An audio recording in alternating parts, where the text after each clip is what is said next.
Palisuray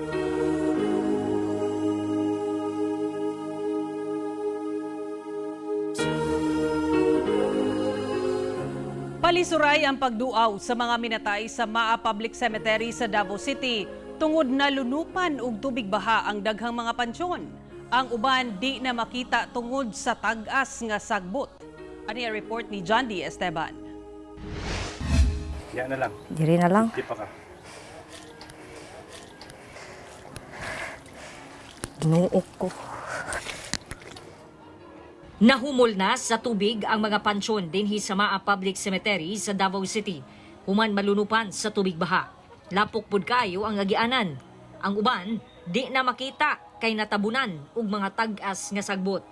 Mo ni sitwasyon dinhi sa Maa Public Cemetery, makita ninyo nga mura nagkalasangan kay mga sagbot wa pa malimpyuhi. Lagpas tao pa ang sagbot dinhi.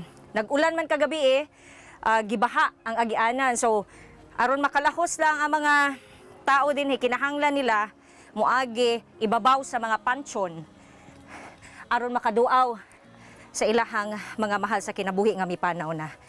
Oops. Kilapok. Sir, sa kalisod, sir?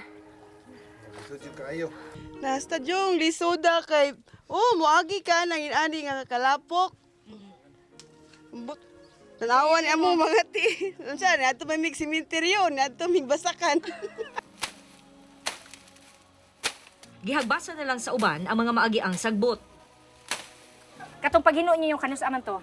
Gahapon tayo. Gahapon. Unsa nakita ninyo? Bitin. Unsa nga bitin? Dako? Asa dapit dira? Doon na na. Doon slite. Dako ang bitin o gamay lang? Merde. Gamay lang. Banakon tayo. Banakon?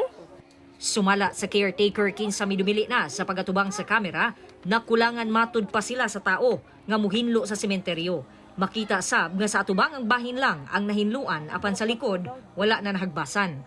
Busa ang mga dili na malukit ang lubnganan sa ilaha mga minatay, dinhi na sa dakong krus nagdagkot og kandila ug mihalad og bulak ingon man pagampo.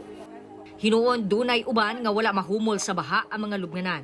Sama na lamang sa lubnganan sa inahan sa 3 anyos nga si Shine.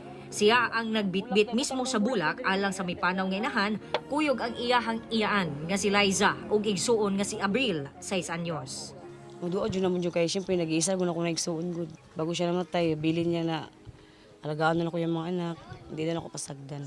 Anaa sa kapin 5 ka ektarya ang gilapdon sa Maa Public Cemetery.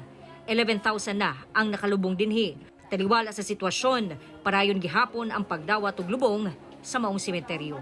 Kauban si Jojo Solarte sa kamera. Ako si John D. Esteban para sa One Mindanao.